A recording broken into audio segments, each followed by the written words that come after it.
ఈరోజు మిమ్మల్ని ఇక్కడికి పిలిచి మేమందరం కంప్లీట్ మంత్రివర్గం మామూలుగా మా బలరాం నాయక్ సింగరేణి అధికారులను బట్టి విక్రమార్క గారు చెప్పి వాళ్ళ ఆఫీస్లో కూడా మిమ్మల్ని పిలిచి చెక్లు ఇచ్చి పంపించి ఉండొచ్చు. కానీ మెకానికల్గా మేము ఆ జాబ్ చేయదలుచుకోలే. This is personal attachment. We wanted to encourage our students, we wanted to encourage our kids. Why? Because we have depended on youth. So మిమ్మల్ని అందరినీ ప్రత్యక్షంగా ఇక్కడికి పిలిపించి మిమ్మల్ని కలిసి మేమిచ్చే ఈ టోకెన్ మీ అవసరాలను పూర్తిగా తీరుస్తుందని నేను చెప్పను.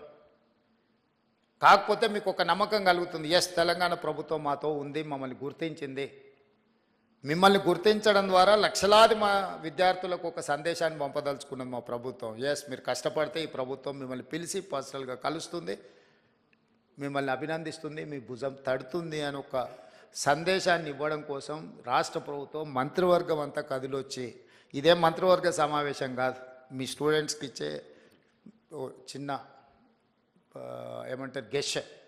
అయినా ఎందుకు ఇంతమంది మంత్రివర్గ సహచరులు అందరినీ ఈరోజు ఈ వేదిక మీద కూర్చోబెట్టినామంటే మీ ద్వారా తెలంగాణ రాష్ట్రంలో ఉన్న నిరుద్యోగ యువకులకు ఒక నమ్మకం విశ్వాసం కల్పించాలనేది మా ఆలోచన.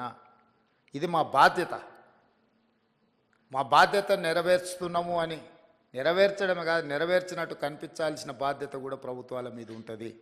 అందుకే ఈరోజు మిమ్మల్ని అందరినీ ఇక్కడికి పిలిచి సింగరేణి సంస్థ ద్వారా మీ చదువులకి అంతో ఇంతో సహాయం అవుతుంది. ఇందులో చాలామంది డబ్బులు అవసరం లేని వాళ్ళు కూడా ఉండొచ్చు. కాబట్టి ప్రభుత్వం వైపు నుంచి మిమ్మల్ని అభినందించడానికి ఇది ఒక మంచి మార్గంగా ఆలోచన చేసి ఈ కార్యక్రమాన్ని ఏర్పాటు చేసినాం.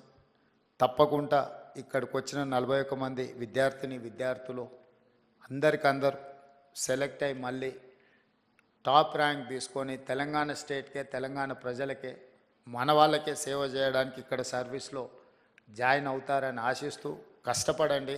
మీరందరు సిస్టంలో ఉంటే మన వాళ్ళు ఎంతసేపు ఉన్న స్టేట్ లెవెల్ ఎగ్జామ్స్కే ప్రిపేర్ అయ్యేది మన మైండ్ సెట్లో అది ఒక మెంటల్ బ్లాక్ ఉంది మన స్టూడెంట్స్కి.